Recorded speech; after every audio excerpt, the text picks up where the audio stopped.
ଆଜିର ଭିଡ଼ିଓରେ ଆମେ ଜାଣିବା କିଛି ବିଶେଷ ତଥ୍ୟ ଯାହାକି ସନ୍ଧ୍ୟା ସମୟରେ ପୂଜା ପାଠରେ କିଛି ବିଶେଷ କଥା।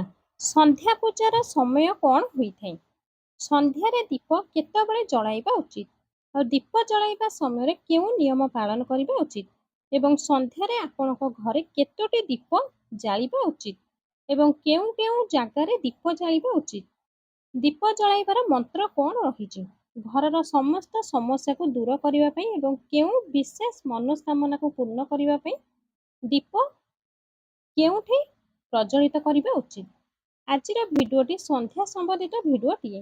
ସନ୍ଧ୍ୟା ସମୟରେ ଯେଉଁ ଆପଣ ପୂଜା ପାଠ କରିଥାନ୍ତି, ଦୀପ ପ୍ରଜ୍ୱଳିତ କରିଥାନ୍ତି, ତ କେଉଁ ପ୍ରକାର କରିବେ? କେଉଁ ସବୁ ନିୟମକୁ ପାଳନ କରିବେ? ଭିଡ଼ିଓଟିକୁ ପୁରା ଦେଖି ସାରିବା ପରେ ଯଦି ଆପଣଙ୍କୁ ଏହି ଭିଡ଼ିଓଟି ଭଲ ଲାଗିବ ତେବେ ଏହି ଭିଡ଼ିଓଟିକୁ ଗୋଟେ ଲାଇକ୍ ଟିଏ କରିବେ ଏବଂ ଆମ ଚ୍ୟାନେଲରେ ଯଦି ଆପଣ ନୂଆ ଅଛନ୍ତି ସବସ୍କ୍ରାଇବ୍ କରିନାହାନ୍ତି ତାହେଲେ ସବସ୍କ୍ରାଇବ୍ ନିହାତି କରିଦେବେ। ଆପଣମାନେ ଯଦି ଆମର ଏହି ଚ୍ୟାନେଲକୁ ସବସ୍କ୍ରାଇବ୍ କରିଦେଉଛନ୍ତି ତେବେ ଆମର ଏହି ଚ୍ୟାନେଲରେ ଯେଉଁ ବି ନୂଆ ଭିଡ଼ିଓ ଅପଲୋଡ଼ ହେବ ତ ସବୁଠୁ ପ୍ରଥମେ ଠିକ୍ ସମୟରେ ଆପଣଙ୍କ ପାଖରେ ଯାଇ ପହଞ୍ଚିବ। ତେବେ ଆସନ୍ତୁ ଜାଣିବା ସନ୍ଧ୍ୟା ପୂଜାରେ କେଉଁ ସମୟରେ ଆମେ ଦୀପ ଜାଳିବା ଉଚିତ। ସନ୍ଧ୍ୟାରେ ପୂଜାର ସମୟ ହେଉଛି ପ୍ରଦୋଷ କାଳର ସମୟ। ସନ୍ଧ୍ୟା 6ଟାରୁ 6ଟା 30 ଭିତରେ ଆପଣ ଦୀପ ପ୍ରଜ୍ୱଳିତ କରିବା ଉଚିତ। ଏବେ ଆସନ୍ତୁ ଜାଣିବା ଆପଣ ଆପଣଙ୍କର ଘରେ କେତୋଟି ଦୀପ ପ୍ରଜ୍ୱଳିତ କରିବା ଉଚିତ। ଶାସ୍ତ୍ର ଅନୁସାରେ ସନ୍ଧ୍ୟା କାଳରେ ପ୍ରତିଦିନ ଆପଣଙ୍କ ଘରର ମୁଖ୍ୟ ଦ୍ୱାରରେ ଗୋଟିଏ ଦୀପ ଜରୁର ଜଳାଇବା ଉଚିତ। ଏହା ଦ୍ୱାରା କ'ଣ ହୋଇଥାଏ ନା ଶାସ୍ତ୍ର ଅନୁସାରେ ସନ୍ଧ୍ୟା ସମୟରେ ମାତା ଲକ୍ଷ୍ମୀ ଓ ତାଙ୍କ ଭଉଣୀ ଦରିଦ୍ରତା ଦୁଇ ଭଉଣୀ ମିଶିକି ଭ୍ରମଣରେ ବାହାରିଥାନ୍ତି। ତ ଯେଉଁ ଘରର ମୁଖ୍ୟ ଦ୍ୱାରରେ ଦୀପ ପ୍ରଜ୍ୱଳିତ ହୋଇଥାଏ ସେହି ଘରେ ମାତା ଲକ୍ଷ୍ମୀ ପ୍ରବେଶ କରିଯାଇଥାନ୍ତି।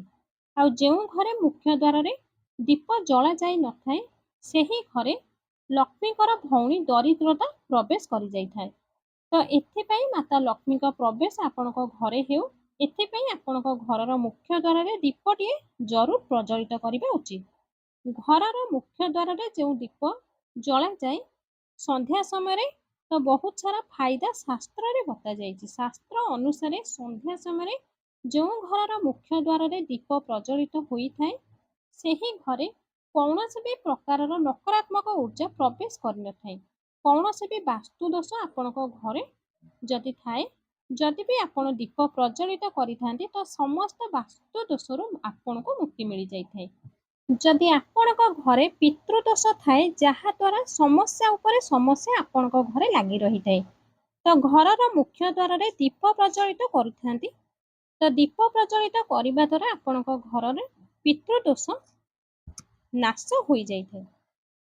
ଯଦି ଆପଣଙ୍କ ଘରେ କୌଣସି ବି ଅଶାନ୍ତି ଲାଗି ରହିଥାଏ ତ ଆପଣଙ୍କ ଘରେ ବେମାରୀ ରହିଥାଏ, କଳହ ରହିଥାଏ, ଆର୍ଥିକ ସମସ୍ୟା ରହିଥାଏ ତ ଆପଣଙ୍କ ଘରେ ମୁଖ୍ୟ ଦ୍ୱାରରେ ଆପଣ ଦୀପ ପ୍ରଜ୍ୱଳିତ କରିଲେ ତ ସେ ସମସ୍ତ ପ୍ରକାରର ସମସ୍ୟାରୁ ଦୁଃଖରୁ ଆପଣଙ୍କୁ ତୁରନ୍ତ ମୁକ୍ତି ମିଳିଯାଇଥାଏ। ଏଥିପାଇଁ ଆପଣଙ୍କ ଘରର ମୁଖ୍ୟ ଦ୍ୱାରରେ ଦୀପ ପ୍ରଜ୍ୱଳିତ କରିବା ଅତ୍ୟନ୍ତ ଆବଶ୍ୟକ ହୋଇଥାଏ। ଶାସ୍ତ୍ର ଅନୁସାରେ ଘରର ମୁଖ୍ୟ ଦ୍ୱାରରେ ଗୋଟିଏ ଦୀପ ଆପଣ ଅବଶ୍ୟ ଲଗାନ୍ତୁ।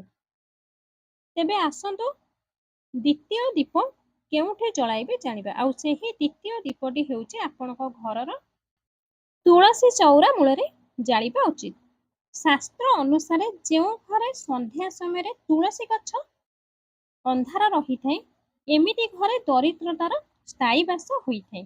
ଆଉ ଯେଉଁ ଘରେ ସନ୍ଧ୍ୟା ସମୟରେ ତୁଳସୀ ଗଛ ପାଖରେ ଦୀପ ଜଳା ଯାଇଥାଏ ସେହି ଘରେ ମାତା ଲକ୍ଷ୍ମୀଙ୍କର ବାସ ହୋଇଥାଏ। ଶ୍ରୀହରି ବିଷ୍ଣୁଙ୍କ ସହିତ ମାତା ଲକ୍ଷ୍ମୀ ସେହି ଘରେ ବାସ କରିଥାନ୍ତି। ତ ଆପଣ ପ୍ରତିଦିନ ସନ୍ଧ୍ୟା ସମୟରେ ତୁଳସୀ ଚଉରା ପାଖରେ ଗୋଟିଏ ଦୀପ ଅବଶ୍ୟ ଜଳାନ୍ତୁ। ଏବେ ଆସନ୍ତୁ ଜାଣିବା ଆଉ କେଉଁଠି ଆପଣ ଦୀପ ଜଳାଇବେ। ସନ୍ଧ୍ୟା ସମୟରେ ଆପଣଙ୍କ ଘରର ଈଶାନ କୋଣରେ ଗୋଟିଏ ଦୀପ ଅବଶ୍ୟ ଜଳାନ୍ତୁ। ଆଉ ଗୋଟିଏ ଦୀପ ଆପଣ ଆପଣଙ୍କର ପୂଜା ଘରେ ନିହାତି ଜଳାନ୍ତୁ। ତ ଏହି 4ଟି ଜାଗାରେ ଯଦି ଆପଣ ଦୀପ ପ୍ରଜ୍ୱଳିତ କରିବେ ତେବେ ବିଶ୍ୱାସ ରଖନ୍ତୁ ଆପଣଙ୍କ ଘରର ସବୁ ସମସ୍ୟା ସବୁ କଷ୍ଟ ସମାପ୍ତ ହୋଇଯାଇଥାଏ। ଏବେ ଆସନ୍ତୁ ଜାଣିବା ଯେଉଁ ଦୀପ ଆପଣ ପ୍ରଜ୍ୱଳିତ କରିବେ ସେହି ଦୀପରେ ସୋରିଷ ତେଲ ଦେବେ ନା ଶୁଦ୍ଧ ଗାଈର ଘିଅ ଦେବେ ନା ରାଶି ତେଲ ଦେଇ ଦୀପ ପ୍ରଜ୍ୱଳିତ କରିବେ। ତ ଦେଖନ୍ତୁ ଶାସ୍ତ୍ର ଅନୁସାରେ ସୋରିଷ ତେଲର ଦୀପ ପ୍ରତ୍ୟେକ ଜାଗାରେ ଦୀପ ଜାଳିବା ଉଚିତ ନୁହେଁ। କାରଣ ସୋରିଷ ତେଲ ଅଧିକ କଡ଼ା ହୋଇଥାଏ। ଏହି ତେଲରେ ଦୀପ ଶନିଦେବଙ୍କ ପାଇଁ ଜଳାଯାଇଥାଏ। ଯଦି ଆପଣ ଶନିବାର ଦିନ ଦୀପ ଜାଳୁଛନ୍ତି ତେବେ ଆପଣ ସୋରିଷ ତେଲରେ ଦୀପ ପ୍ରଜ୍ୱଳିତ କରିବା ଉଚିତ। ଆପଣ ଓସ୍ତ ଗଛ ପାଖରେ ସୋରିଷ ତେଲର ଦୀପ ପ୍ରଜ୍ୱଳିତ କରିପାରିବେ। ଭୈରବ ଦେବତାଙ୍କ ପାଇଁ ସୋରିଷ ତେଲର ଦୀପ ପ୍ରଜ୍ୱଳିତ କରିପାରିବେ। ଶାସ୍ତ୍ର ଅନୁସାରେ ଆଉ ବାକି ଦେବୀ ଦେବତାଙ୍କ ପାଇଁ ଗାଈର ଶୁଦ୍ଧ ଘିଅରେ ଦୀପ ପ୍ରଜ୍ୱଳିତ କରିବେ। ତ ଦେଖନ୍ତୁ, ଯଦି ଆପଣଙ୍କୁ ଗାଈର ଶୁଦ୍ଧ ଦେଶୀ ଘିଅ ନ ମିଳେ ତେବେ ଆପଣଙ୍କୁ ଯେଉଁ ବି ଘିଅ ମିଳିବ ତ ଆପଣ ସେହି ଘିଅର ପ୍ରୟୋଗ କରିପାରିବେ। ଆପଣ ଚାହିଁଲେ ରାଶି ତେଲରେ ବି ଦୀପ ପ୍ରଜ୍ୱଳିତ କରିପାରିବେ। ତ ପ୍ରତିଦିନ ଆପଣ ଯେଉଁ ଦୀପ ପ୍ରଜ୍ୱଳିତ କରିବେ ତ ଆପଣଙ୍କ ଘରର ମୁଖ୍ୟ ଦ୍ୱାରରେ ପ୍ରଜ୍ୱଳିତ କରିବେ କିମ୍ବା ତୁଳସୀ ପାଖରେ ପ୍ରଜ୍ୱଳିତ କରିବେ କିମ୍ବା ଆପଣଙ୍କ ଘରର ଇଶାନ କୋଣରେ ଏବଂ ଆପଣଙ୍କ ଘରର ପୂଜା ଘରେ ବି ରାଶି ତେଲ ଓ ଘିଅରେ ଦୀପ ପ୍ରଜ୍ୱଳିତ କରିପାରିବେ। ଆଉ ଗୋଟିଏ କଥା ଧ୍ୟାନ ଦେବେ, ଯେବେ ଆପଣ ଆପଣଙ୍କର ଘରର ମୁଖ୍ୟ ଦ୍ୱାରରେ ଦୀପ ଜାଳିବେ, ଆପଣଙ୍କର ତୁଳସୀ ଚଉରାରେ ଦୀପ ଜାଳିବେ ତ ଭୁଲରେ ବି ଦୀପକୁ ନେଇ ଖାଲି ଭୂମି ଉପରେ ରଖିବେ ନାହିଁ। ପ୍ରତିଦିନ ଯେଉଁ ଦୀପ ଜାଳିବେ ସେହି ଦୀପ ତଳେ ଅଳ୍ପ ଚାଉଳ କିମ୍ବା ଅଳ୍ପ ପୁଷ୍ପ ରଖିବେ। ତା ଉପରେ ଯାଇ ଦୀପ ରଖିବେ। ଆଉ ଯଦି ଦୀପ ତଳେ ଆପଣ ଚାଉଳ ରଖିବେ ତ ସେହି ଚାଉଳ ଖଣ୍ଡିତ ରଖିବେ ନାହିଁ। ଯଦି ଭଙ୍ଗା ଟୁଟା ଚାଉଳ ପ୍ରୟୋଗ ଆପଣ ପୂଜା ପାଠରେ କରିବେ ତ ଏହା ଦ୍ୱାରା ଆପଣଙ୍କ ଘରକୁ ଦରିଦ୍ରତା ଆସିଥାଏ। ଏଥିପାଇଁ ଖଣ୍ଡିତ ଚାଉଳ ଦୀପ ତଳେ ରଖିବେ ନାହିଁ। ଆଉ ଦୀପ ତଳେ ଯେଉଁ ଚାଉଳ ରଖିବେ, ଆପଣଙ୍କ ମନରେ ପ୍ରଶ୍ନ ଆସୁଥିବ କି ସେହି ଚାଉଳକୁ କ'ଣ କରିବେ? ଦେଖନ୍ତୁ, ଦୀପଟି ଜଳି ସାରିବା ପରେ ତା ପରଦିନ ସେହି ଚାଉଳକୁ ପକ୍ଷୀମାନଙ୍କୁ ଖାଇବାକୁ ଦେଇଦେବେ। ଆପଣ ଯେଉଁ ଦୀପ ଆପଣଙ୍କର ପୂଜା ଘରେ ଓ ଇଶାନ କୋଣରେ ଦୀପ ଲଗାଇବେ ସେହି ଦୀପ ତଳେ ଚାଉଳ କିମ୍ବା ପୁଷ୍ପ ରଖିବେ ନାହିଁ। କୌଣସି ବି ଏକ ପ୍ଲେଟ୍ ରଖି ଦୀପ ପ୍ରଜ୍ୱଳିତ କରିବେ, କିନ୍ତୁ ଭୁଲରେ ବି ଭୂମିରେ ଦୀପ ରଖି ଜଳାଇବେ ନାହିଁ। ତ ଏବେ ଆସନ୍ତୁ ଦୀପ ଜାଳିବା ସମୟରେ କେଉଁ ମନ୍ତ୍ରକୁ ଜପ କରିବା ଜାଣିବେ।